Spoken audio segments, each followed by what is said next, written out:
நம்ம நிறைய விஷயத்தை மேன்மையாய் நினைக்கிறோம், உயர்வாய் நினைக்கிறோம். ஒரு டாக்டர் ஆகிறதுக்கு என்ன வேணும்? படிக்கணும் 5 வருஷம். அல்லேலூயா.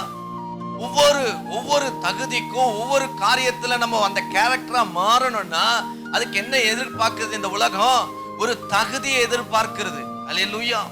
ஆனா உங்களுக்கு எனக்கும் தகுதி இல்லாம கொடுத்தது ஒன்னே ஒண்ணுதான், கிருபை. அல்லேலூயா. எந்த தகுதியுமே இல்லாம கொடுத்திருக்கிற அந்த கிருபையை குறித்து பேச வரல.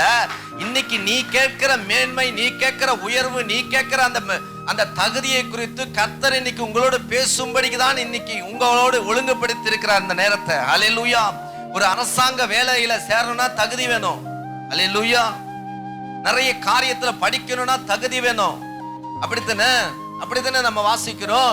நிறைய விஷயத்துல தகுதி வேணும். தகுதியே இல்லாம சில விஷயத்தை நம்ம மேற்கொள்ளணும்னு ஆசைப்படுகிறோம். தகுதிக்கு மிஞ்சி சில காரியத்தை ஆசைப்படுகிறோம். தகுதிக்கு மிஞ்சி சில சூழ்நிலைகளை எதிர்பார்க்கிறோம். ஆண்டவரிடத்துல ஜெபிக்கிறதில்ல, முழங்கால நிற்கிறதில்ல, வேதம் வாசிக்கிறதில்ல, அதிகாலை எழுந்து தேடுறதில்ல. ஆனா நம்முடைய ஜெபம் என்னவா இருக்கு? நிறைய வேணும். அல்லேலூயா.